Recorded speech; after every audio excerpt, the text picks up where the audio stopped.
ang'ich welo lai mar somb CBC pod medo nyuolo paro mopogore kakoro grube makedo ne ratiro mag somo seyo okang' mager ni onge somo moramora mag sikunde mag sekondar ma adundo ma osebedo kadhi nyime e yo makare kind thuolo mar jumbe 3 mosekalo.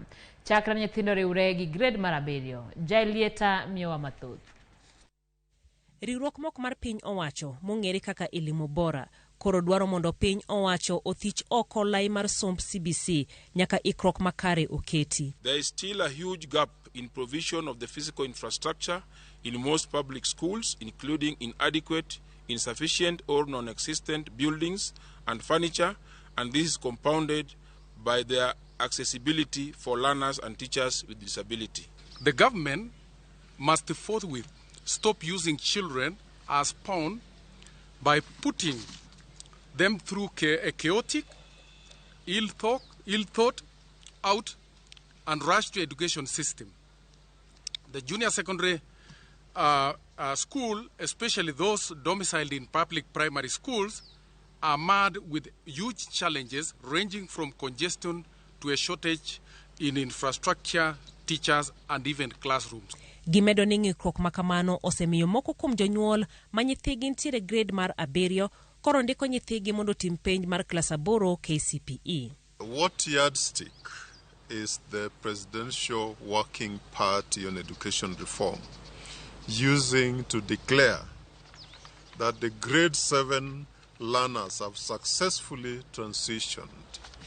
Because that is really a gaping concern when the Presidential Working Party unequivocally states that grade 7 transition has been a success, the transition has been completed.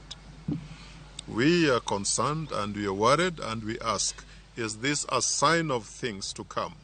In the main report, E wach jopuonjre donje skunde, giwacho ni kwan nyithi skul mapoko tudre kod skunde nyaka non matut ka piny owacho owinjo kaso kenge mar neno ni jopuonjre go oriwre gi skunde mondo gidhi nyime kod sombgi. The government must urgently account for the more than 200,000 learners that have not reported to the junior secondary school.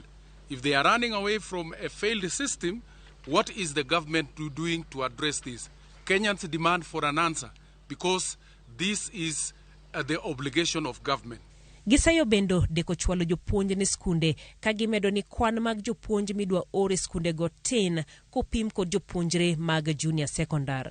We are alarmed that the government has totally not paid attention to critical issues such as teacher availability, qualifications and readiness to teach, the male-female ratio for teachers, and the special skills required for differently gifted learners such as sign language abilities and braille use abilities, among others. Jokanyo mag elimu working group owacho ni gidhi loso lipodgi magigeno mondo kete tim e tayo chenro mag somo mar CBC pachoka ka gikwayo od bura mamalo mondo onene sir moromo oket ne jopuonjre mag CBC ahinya mantiere junior secondary. Jailieta, Ramogi TV.